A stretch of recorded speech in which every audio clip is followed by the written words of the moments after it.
The Help by Catherine Stockett has been one of the most exciting publishing stories of the year. As a first-time novelist, Catherine Stockett was turned down by dozens of agents and almost as many editors in her quest to get The Help published. It was Amy Einhorn, who was building her first list at her imprint, Amy Einhorn Books, who saw possibilities in both the novel and in the author. Amy joins us today to talk about what inspired her to take a chance on an unknown writer. One of the things I want to know about is what drew you to The Help initially when it came across your desk as a submission. What drew me initially to the book was the title, which I thought was great.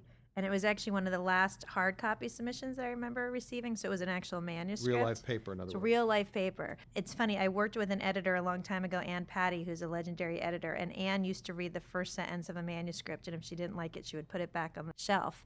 And I forgot how much I learned from her because I looked back and actually, well, it wasn't the first sentence of The Help that drew me in, but by the first paragraph where Aibileen says that she's raising her 17th white child, that's what hooked me. And I thought, that's different. That's a story I've never heard before. Well, that actually raises a question that I was interested in hearing you talk about. Is it difficult or unusual or require you to do different things as an editor because you haven't experienced what life is like for a black maid in the 60s?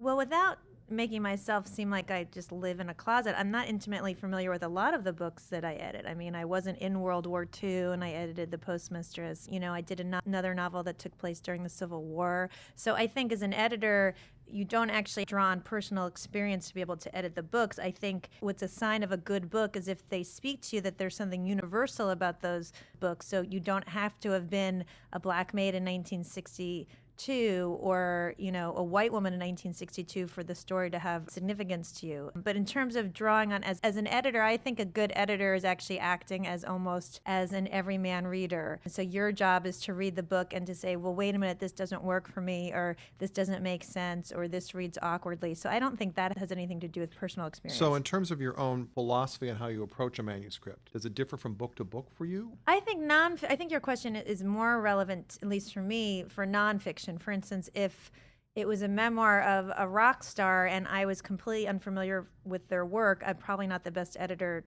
to edit the book, which is not to say I couldn't actually be a good editor for it line by line, but I'm not going to bring the knowledge to it that the audience for the book will be, which are going to be the hardcore fans. I don't know about other editors because I don't know how other editors work. I will say I was actually taught to edit by John Karp, who now is running Simon & Schuster, and John taught me how to edit, which is what I do is I edit the manuscript, and then when I send my letter back to the authors, I divide it into, I have a structural edit where I will do a letter and I'll say, and here's structurally what I think needs to be done, which is, you know, we need to flesh out this character, the ending doesn't work, et cetera, et cetera, et cetera, which are bigger points. Then there's a line by line edit, which is literally, you know, on page 34, second paragraph, this sentence reads awkwardly, or, you know, do we really want to use this word? Is that the word you want to use on page 345? What are you most proud of during the editorial process of The Help? I should say a lot was there when I got it. I mean, it was in good shape, so I'd love to say I did all this work, but that's not true. I mean, the ending we did work on, and there were certain characters that we fleshed out more, and there was actual plot points which we made work. So I guess I would say I'm pleased that no one's actually brought any of that up. You know, I mean, a lot of the discussion has been about sort of the dialogue and about the different characters, but that's something that's just inherent to the book. As editors, we talk a lot about, you know, what inspires writers, what inspires authors to write what they do.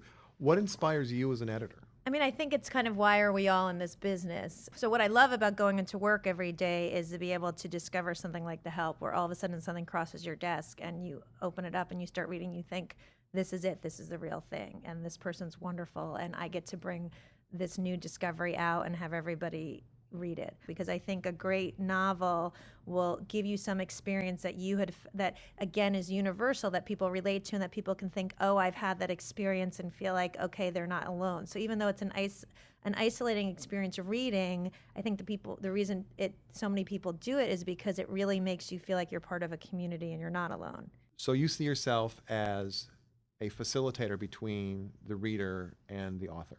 Yes. I mean, I think there's something, without making it out, I mean, look, we're in a business and all of this other stuff, but there is some sort of nobility, I think, in what we do, in that we are making people feel like they're not alone in all different sorts of areas. whether that be, when we're doing YA novels about gay teenagers, or I mean, all different sorts of things. And I think that's amazing that we get to do that for a living. Amy, thanks for talking to us. That was Amy Einhorn, editor of the international bestseller, The Help.